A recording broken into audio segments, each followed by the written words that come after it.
Yes. Good afternoon to everyone. Good afternoon, sir.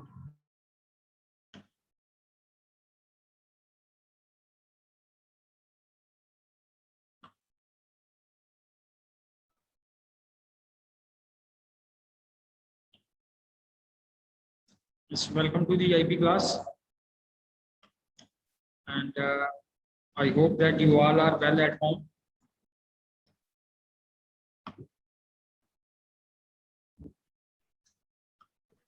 Good afternoon, sir. Yes, yes, good afternoon. So, few questions. आपने computer system मतलब सारा complete कराना है, आपने करा दिया है? क्या? हाँ, उसमें we have covered most of the. उसका खत्म हो गया वो. उसमें क्या था उसमें? That was evolution of computers, generations of computers. Then we have input devices, output devices, storage devices, and the last topic was softwares. We have two types of softwares. Next year, on last class, I hope you remember.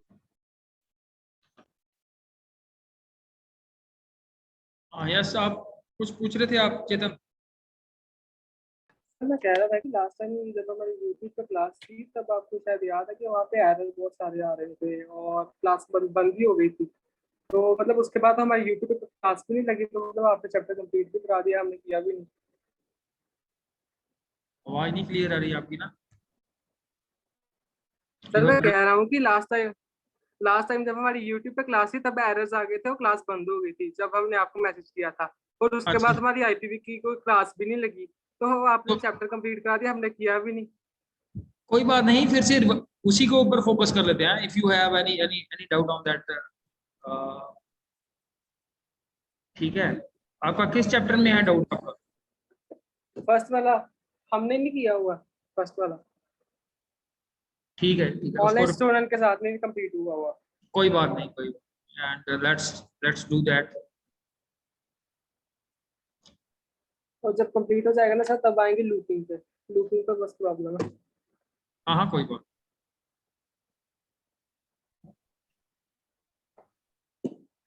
So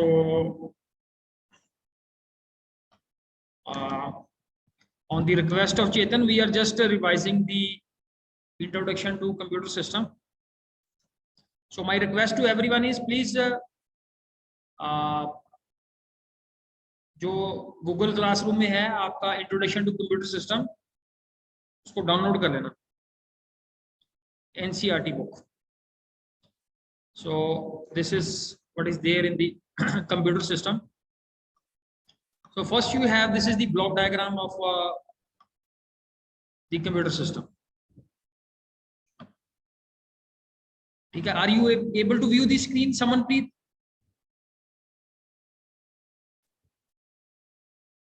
Okay, so this is the block diagram of the computer. Clear? So what is there? This is the very important diagram. So this, on the left hand side you have this input device, output device, and this is, you have your CPU box. In CPU box you have primary memory, and this is also called the main memory, and this is also called the volatile memory. What is the meaning of the volatile memory? Anyone?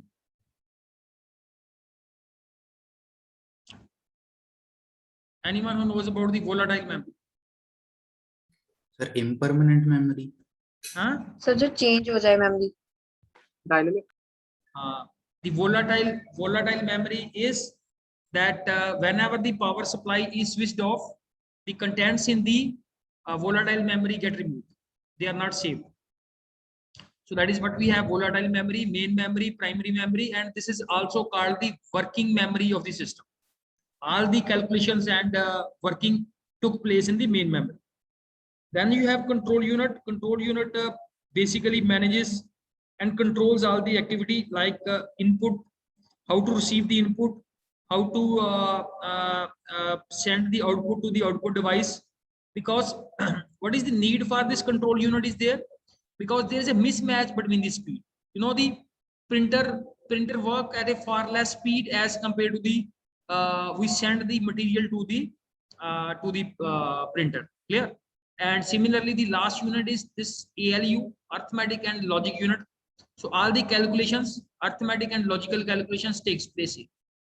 And this CPU is called, you know, that this is the brain of the computer, we say. And on the top, you find these are the secondary storage devices. So what are the second storage devices we have? Anyone who knows about something, what do you mean by this secondary storage device?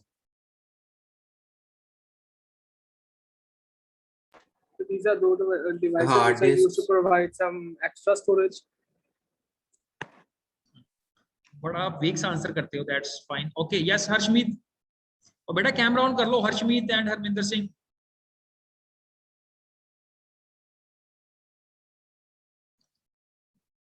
Yes, anyone wants to add? Yes, Harshmeet, secondary storage.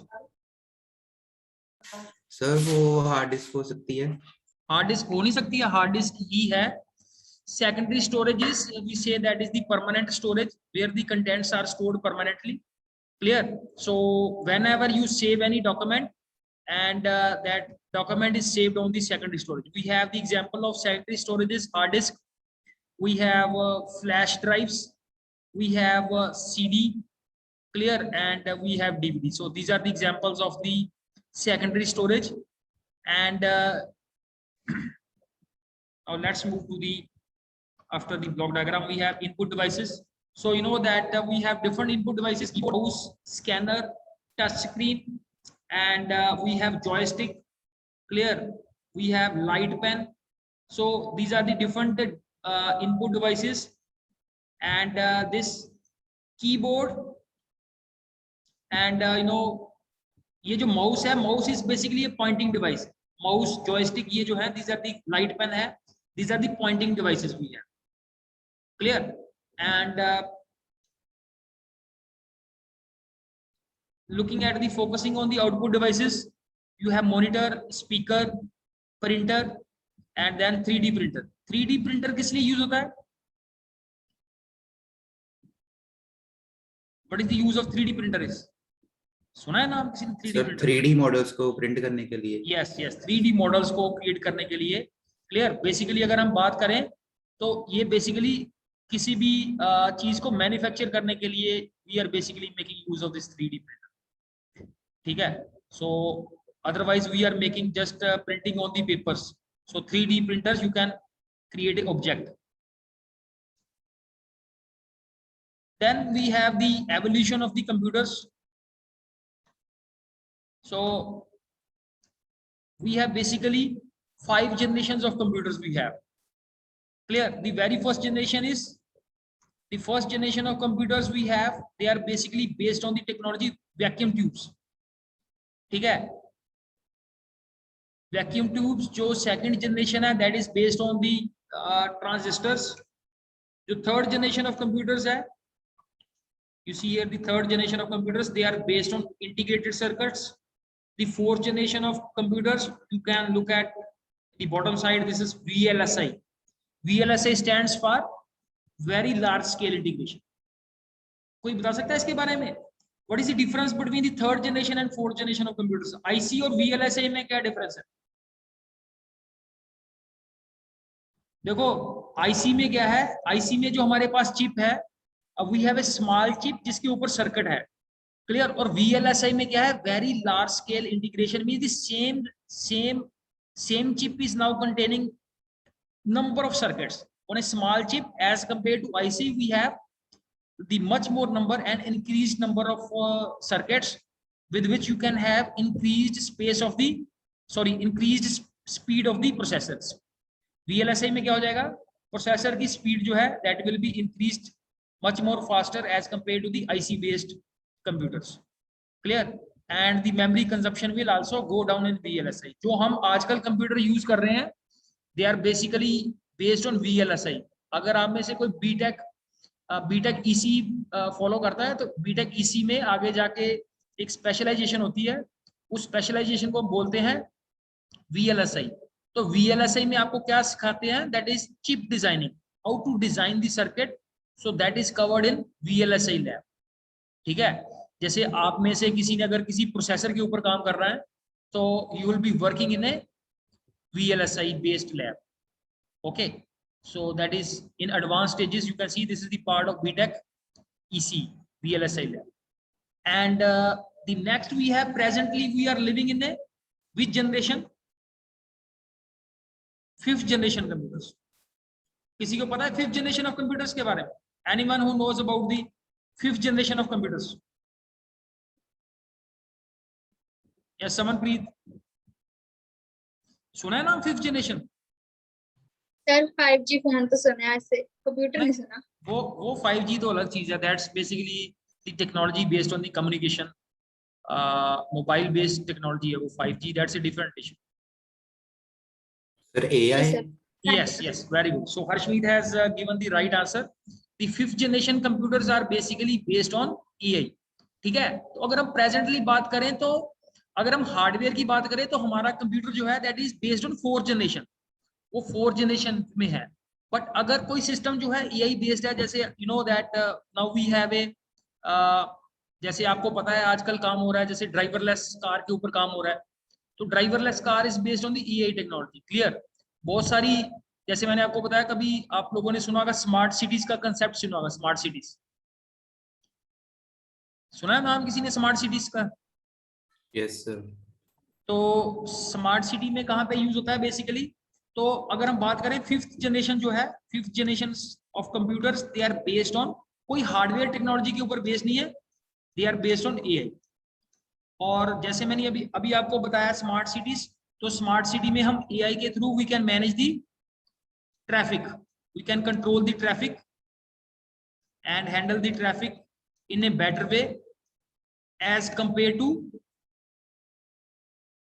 जैसे अगर हमने traffic को AI के through control करना है, और जो हम जैसे हम अपने इंडिया के अंदर जो, जैसे अगर आप बात करें मुकेरिया की, मुकेरिया में ट्रैफिक लाइट्स है, तो AI बेस्ड ट्रैफिक लाइट्स और जो नॉर्मल ट्रैफिक लाइट्स है, दोनों में डिफरेंस क्या है? What is the difference between these? Sir India में, जैसे आप इंडिया क्या, मुकेरिया की बात कर लो, मुकेरिया गए हो कभी? No sir. हाँ, मुकेरिया गए? नो जो सर. यूजुअल वाली होती है लाइट्स, चलो, तो कुछ पर्टिकुलर टाइम के बाद मुकेरिया को छोड़ दो, आप किसी भी सिटी में चले जाओ, जलंधर चले जाओ, लुधियाना चले जाओ, वहां पे जो ट्रैफिक लाइट्स हैं they are not based on AI. ठीक है, मेरे कहने का सर मतलब है वो कि एक सिटी है जिसके अंदर ट्रैफिक लाइट्स को हम कंट्रोल कर रहे हैं विद AI, और दूसरा आप पंजाब का सिटी ले लो, चंडीगढ़ है, लुधियाना है, वहां पे ट्रैफिक लाइट्स लगी हुई हैं. दोनों की वर्किंग में डिफरेंस क्या होगा? सर कभी गलती नहीं होगी रोबोट वालों में? किसमें? AI में एरर परसेंटेज 0 हो जाता है. चलो वो भी आप, मैंने मान लिया. वो क्या करेगा? अगर आप सिग्नल को ब्रेक करोगे तो आपको पकड़ लेंगे वो जाके.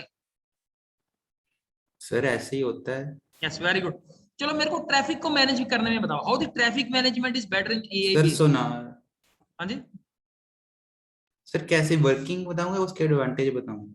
हाँ एडवांटेज बता दो AI में कैसे ट्रैफिक मैनेज. जैसे लेट्स से इंडिया में जो, जैसे अगर हम लुधियाना की बात कर रहे हैं, अगर लुधियाना में ट्रैफिक लाइट्स हैं, they are static. Static means कि अगर एक रेड लाइट है वो 50 सेकंड के लिए ऑन होनी है तो वो 50 सेकंड के लिए ऑन होनी, वो डायनामिकली नहीं चलती कि कभी 50 सेकंड के लिए ऑन हुई, कभी 10 सेकंड के लिए ऑन हुई, कभी 20 सेकंड के लिए ऑन हुई. जो हम AI के थ्रू ट्रैफिक को मैनेज कर रहे हैं, that is with the help of cameras. ठीक है, वो कैमरा से डिटेक्ट करेगा कि अब इस साइड पे किस तरह की ट्रैफिक है, और मेरे को लाइट को कितनी देर के लिए ग्रीन करना है, कितनी देर के लिए रेड करना है, कितनी देर के लिए येलो करना है. So that is based on the traffic, वो डिसीजन लेगी lights.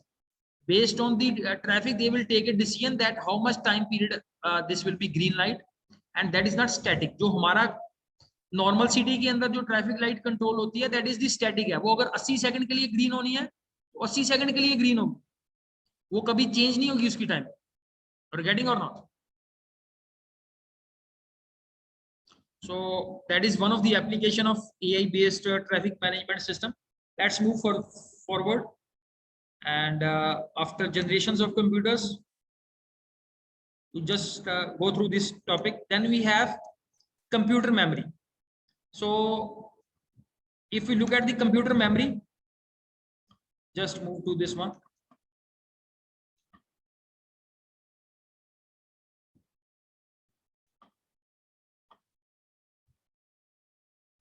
So computer memory is of two types.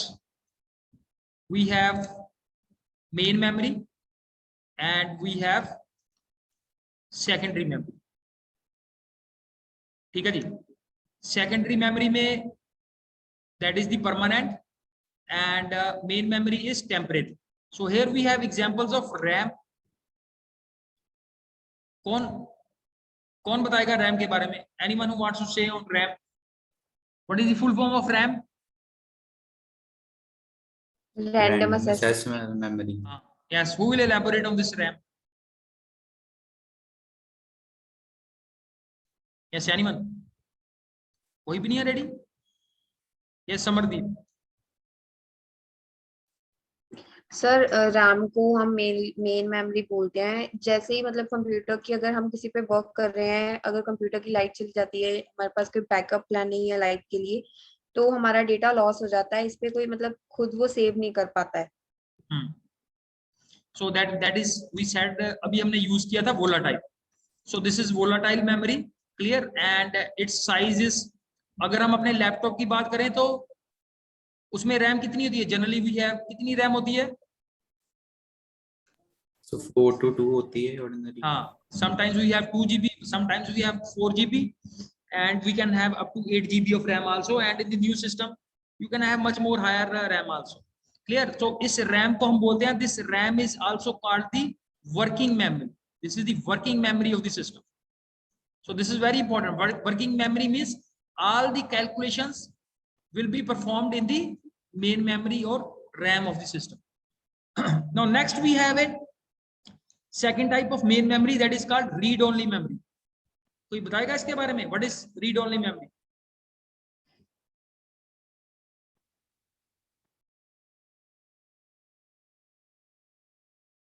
Yes, anyone?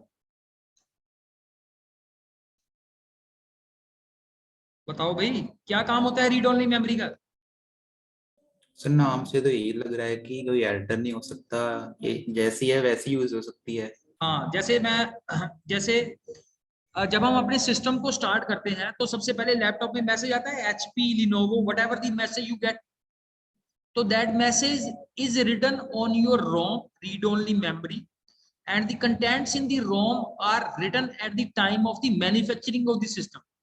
जब हमारे सिस्टम की मैन्युफैक्चरिंग होती है तो उस टाइम पे उसमें कंटेंट्स वो क्या कर देते हैं? एम्बेड कर देते हैं. And later on we can only read the contents, we can not alter the contents of ROM. So that is the property of ROM we have. And its example is, जब हम system को run करते हैं तो जो सबसे पहले message आता है, वो मैसेज कहां से आता है? That message comes from the read only memory. एक हमारे पास third type of main memory है, that is called cache memory. किसी को पता है इसके बारे में, कैश मेमोरी के बारे में? कैश और कैशे मेमोरी. सर जैसे फोन में बड़ी बार मैसेज आता है कि आपके पास कैशे स्टोरेज है, जैसे टेम्परेरी फाइल सेव हो जाती हैं. चलो मैं आपको थोड़ा एक्सप्लेन करता हूँ.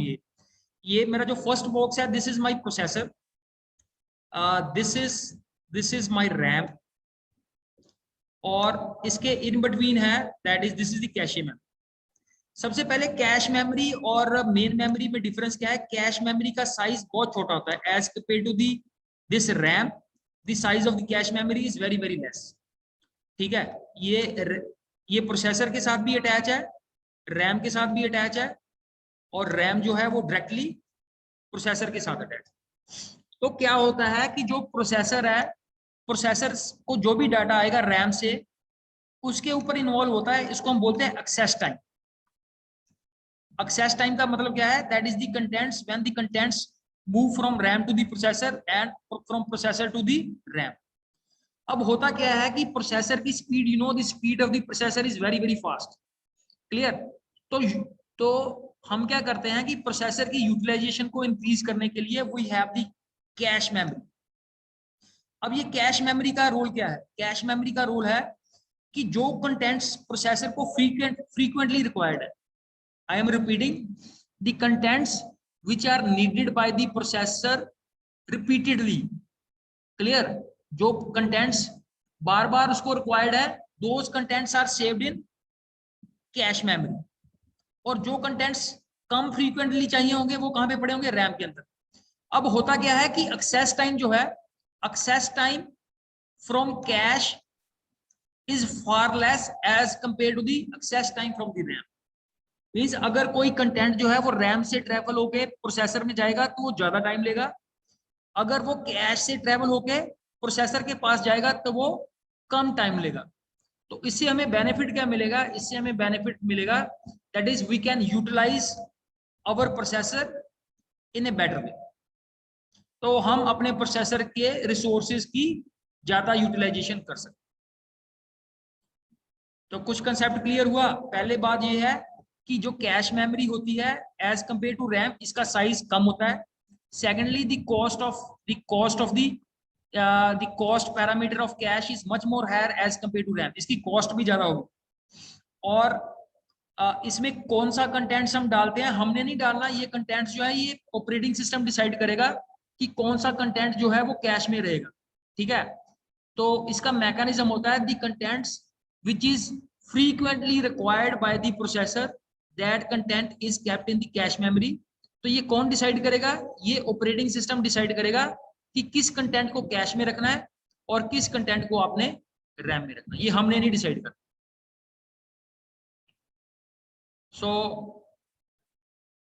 You got the idea for cache memory और not.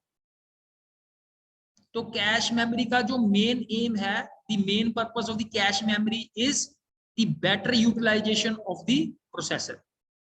Clear? Now let us focus on the secondary memory। तो secondary memory, you know, in secondary memory में कौन कौन से हमारे पास आ जाते हैं, that is we have hard disk। ठीक है, बेसिकली हम सेकेंडरी मेमोरी को दो हिस्सों में डिवाइड कर सकते हैं, जिस एक के अंदर हम यूज करते हैं मैग्नेटिक मीडिया और दूसरे के अंदर हम यूज करते हैं ऑप्टिकल मीडिया। मैग्नेटिक की एग्जांपल आप में से कोई देगा, मैग्नेटिक मीडिया की एग्जांपल? मैग्नेटिक की एक एग्जांपल तो होगी हार्ड डिस्क। इसके अलावा सर मैंने पूछा इन दोनों में डिफरेंस क्या है? हाँ जी, इन दोनों में डिफरेंस क्या है? ये मीडिया का डिफरेंस है। मैग्नेटिक मीडिया आपने देखा नहीं, वो पुरानी आपने कैसेट देखी है, ऑडियो कैसेट? ऑडियो कैसेट देखी है, तो उसके अंदर जो मीडिया होता है, जो टेप होती है, वो कौन से मीडिया की होती है? मैग्नेटिक मीडिया की होती है। ऑप्टिकल मीडिया कौन सा होता है? ऑप्टिकल मीडिया होता है जिसमें आप ये आपने सीडी देखी होगी, सीडी। Yes sir. तो सीडी ऑप्टिकल मीडिया से बनती है। CD and DVD they are made of optical media. जैसे आपकी पेन ड्राइव है, अब पेन ड्राइव के अंदर कौन सा मीडिया यूज हो रहा है? Magnetic media. ठीक है, एक आप लोगों ने नाम सुना होगा, नई हार्ड ड्राइव है जिसको हम बोलते हैं SSD, सॉलिड स्टेट ड्राइव। नाम सुना है किसी ने सॉलिड स्टेट ड्राइव का? हाँ, किसी ने नाम फोल्डर इधर देखा है एक बार फोन में। चलो ये मेरे को बता दो, ये सॉलिड स्टेट ड्राइव और हार्ड डिस्क में क्या डिफरेंस होता है? What is difference between these two disk? Size का डिफरेंस नहीं है, ये वर्किंग का डिफरेंस है। ये मैं आपको बताता हूँ, जैसे मेरा लैपटॉप जो है, मेरा लैपटॉप है, इसमें हार्ड डिस्क पड़ी हुई है। अगर मेरे लैपटॉप के अंदर ये सॉलिड स्टेट ड्राइव पड़ी होगी तो क्या होगा? आपको पता है कि जब हम सिस्टम स्टार्ट करते हैं तो उस प्रोसेस को हम क्या बोलते हैं? When we start on the system, booting. Very good, so that step is called booting. तो अगर मेरे सिस्टम में, अगर मेरे लैपटॉप में ये हार्ड डिस्क है तो इट टेक्स, आपको पता है 3-4 मिनट लग जाते हैं सिस्टम स्टार्ट होने में। बूटिंग प्रोसेस में 3-4 मिनट लग जाते हैं या नहीं? ओके, लेकिन अगर आपके सिस्टम में, if your system is containing SSD drive, तो जैसे आपका टीवी स्टार्ट हो जाता है, within few seconds your TV get starts, तो वैसे ये बूटिंग टाइम जो है, this booting time is very very less in solid state drive.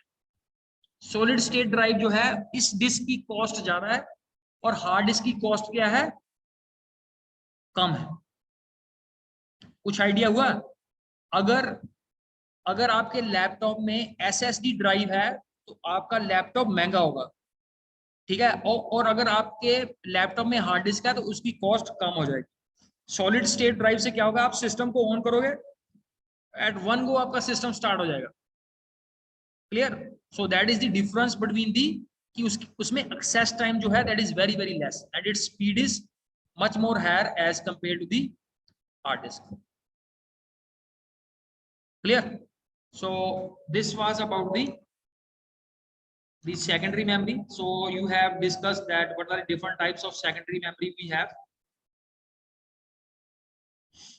ठीक है, तो measurement, the measurement of the digital media, you know, 1 KB is equivalent to 1024 bytes, 1 MB is equivalent to 1024 kilobytes, gigabyte is equal to this, and so on. So you can go through this, the measurement units for how you measure the memory. So primary memory we have gone through, then you have cache memory, then is secondary memory, and यहाँ पे ये देखो, this is here you can study, there are secondary storage devices like solid state drive which support very fast data transfer speed as compared to the hard disk. तो ये difference है solid state drive और hard disk. ठीक है जी।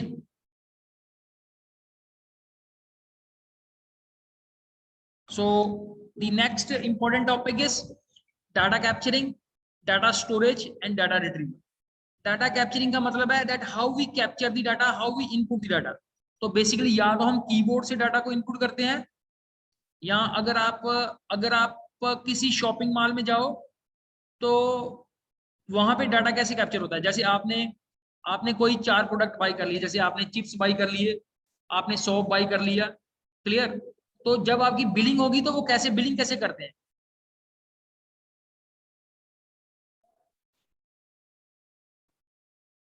Sir barcode को scan करते हो तो? बारकोड को स्कैन करते हैं। तो बारकोड को जो हम स्कैनिंग करते हैं that is the way of data capturing. या तो आप कीबोर्ड से डाटा को एंटर कर सकते हो, या आप दैट इज बारकोड से आप अपना डाटा को कैप्चर कर सकते हैं।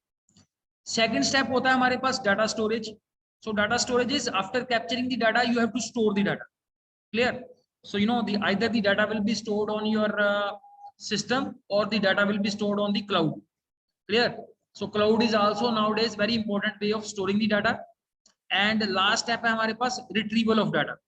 So retrieval of data कैसे होता है? जैसे आपने कोई query लगाई, तो query में क्या होगा? That your query goes to the database और वहां पे वो आपकी query process होगी, and after that you will get a result in the form of data retrieval. So these are the 3 basic operations: data capturing, then storage, and then you retrieve the data. So just go through these points. Next एक important aspect है data deletion and recovery. So you know sometimes our data get deleted. ठीक है, accidentally या intentionally we get our data deleted. तो the important thing is how to recover the data. Data recovery के अंदर जो एक one main point है that we can recover the data unless the data is not overwritten. जब तक आप, जैसे मेरी हार्ड डिस्क से क्या हुआ, कुछ डाटा डिलीट हो गया, ठीक है, अब मैं उस डाटा को क्या करना चाहता हूँ, रिकवर करना चाहता हूँ। तो रिकवरी के लिए नंबर 1 पॉइंट है दैट इज जो भी डाटा आपका डिलीट हुआ है उसके ऊपर कोई और डाटा आपने ओवरराइट तो नहीं किया हुआ। कोई ओवरराइट बता सकता है? What is the concept of overwriting?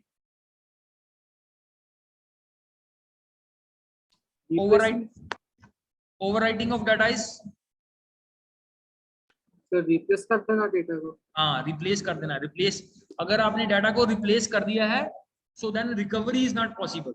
Clear? So this is very important point with regard to the recovery, that if your data is lost you can recover the data based on the different recovery mechanism, but it should not have been overwritten, it should not have been replaced. एक आप लोगों ने सुना होगा एक point,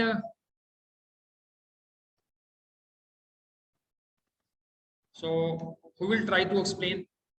backup का नाम सुना किसी ने? बैकअप,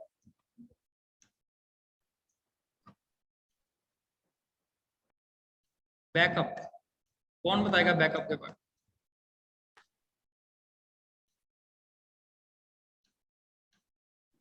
तो बैकअप मतलब फिर हम अपने डेटाबेस की सारी एक copy as for future use store करके रख लेते हैं। इसका यूज हमें तब आता है जब हमारा मेन डेटा डिलीट हो जाता है, इससे हम डेटा रिकवर कर सकते हैं। जैसे जैसे मैं आपको एक एग्जांपल देता हूं कि जैसे आपकी वेबसाइट है, ठीक है। तो जैसे लेटर से चेतन ने एक वेबसाइट बनाई हुई है, इसकी कंपनियां एक xyz.com, ठीक है। तो there is a some user and user is accessing his website. तो वेबसाइट कैसे चलती है? वेबसाइट चलती है 24/7, ऐसे चलती है, सारा दिन ही चलती है वेबसाइट। क्लियर? तो लेट अस से एक दिन क्या हो गया कि ये चेतन की जो कंपनी XYZ, इसकी हार्ड डिस्क खराब हो गई है। क्लियर? तो जहां पे भी इसकी वेबसाइट पड़ी हुई है, that hard disk has crashed.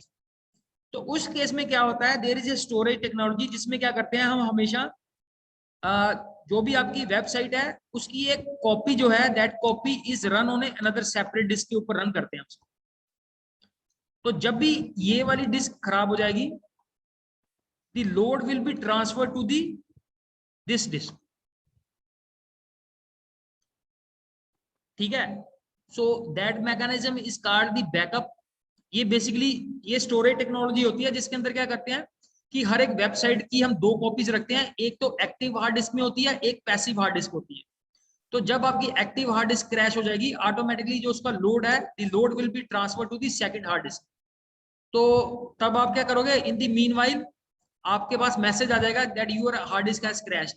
तो आप क्या करोगे, सर्वर में जाके आप इस हार्ड डिस्क को रिप्लेस करके एक नई हार्ड डिस्क यहाँ पे लगा दोगे। So this is the benefit of the backup, ठीक है जी। So now see what are the topics which are left. एक बार इसको रीडिंग ले लेना आप लोग इसकी। लास्ट टॉपिक है हमारे पास सॉफ्टवेयर, ठीक है। So let us move to the software. तो किस किस तरह का सॉफ्टवेयर होता है हमारे पास? तो ऑपरेटिंग सॉफ्टवेयर तो कई तरह के हैं, मैक का भी है, विंडो का भी है, लाइनक्स का भी है। सॉफ्टवेयर की मेजर दो कैटेगरीज हैं। एक सॉफ्टवेयर को हम बोलते हैं एप्लीकेशन सॉफ्टवेयर और एक को हम बोलते हैं सिस्टम सॉफ्टवेयर। कोई बता सकता है दोनों में डिफरेंस क्या होता है, system software and application software?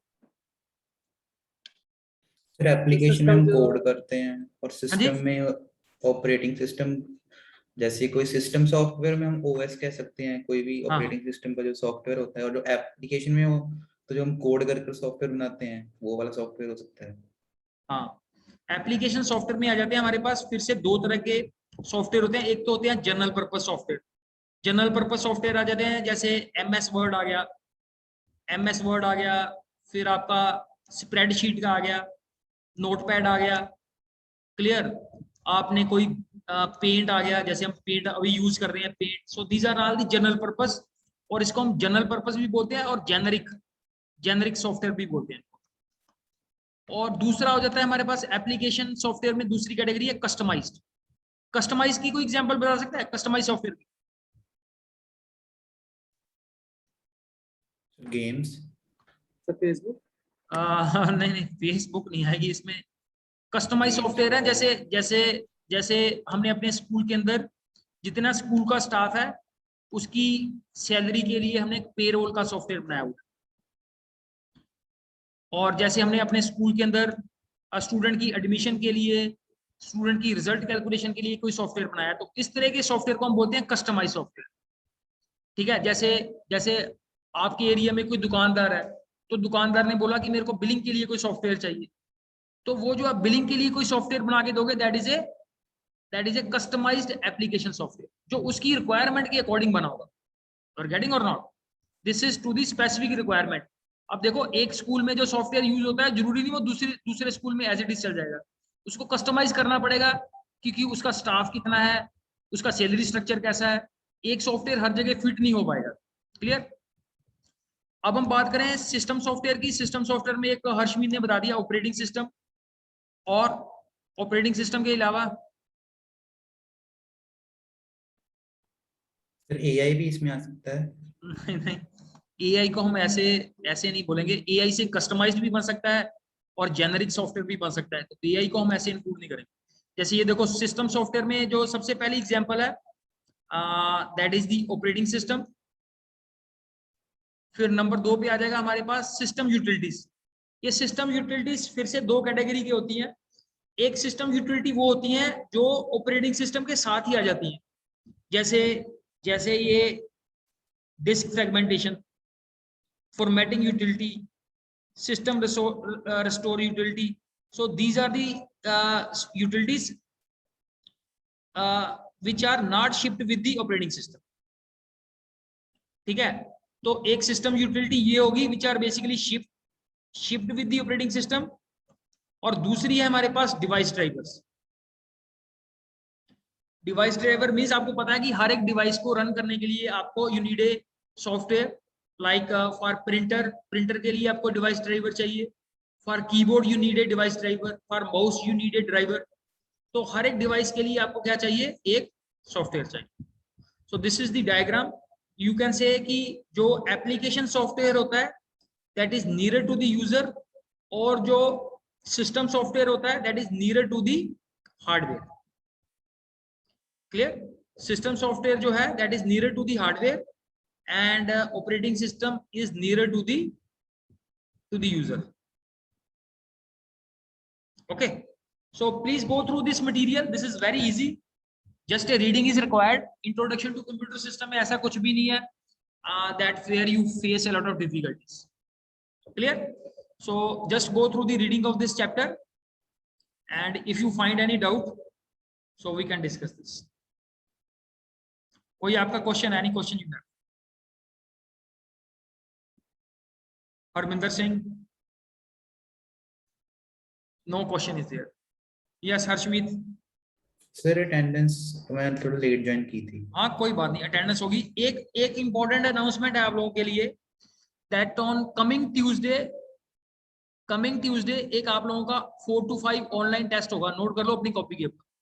Coming Tuesday को डेट है, today is 18th, I think coming Tuesday पड़ेगा 24th। चेक कर लेते हैं इसको। यस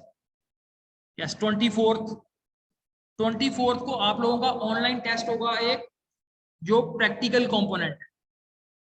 ठीक है, ये ऑनलाइन टेस्ट होगा 4 to 5 ऑन कमिंग ट्यूसडे। उसमें आपको 2 प्रोग्राम मिलेंगे। एक प्रोग्राम आपने या कॉपी पे लिख दो, या आप उसको सिस्टम पे रन करके उसकी आउटपुट भी साथ में लगानी है। 2 प्रोग्राम मिलेंगे, 2 में से एक प्रोग्राम आपने एग्जीक्यूट करना है 10 मार्क्स का, और 5 क्वेश्चन होंगे to cover your viva. There will be 5 questions, वो एमसीक्यू बेस्ड क्वेश्चंस होंगे। There will be MCQ based questions. तो ये 15 मार्क्स का टेस्ट होगा on this coming Tuesday from 4 to 5। Online ही करना है आप लोगों ने, घर बैठ के इसको अटेम्प्ट करना है। और ये किस लिए है, this is for the practical component of your half yearly exam. जो आपका हाफ ईयरली एग्जाम होना है उसके प्रैक्टिकल कंपोनेंट को कवर करने के लिए। ओके जी, तो नोट कर लेना ये। सो अटेंडेंस इज डन। और कोई क्वेरी है आप लोगों की? सो थैंक यू बेटा, थैंक यू अभी।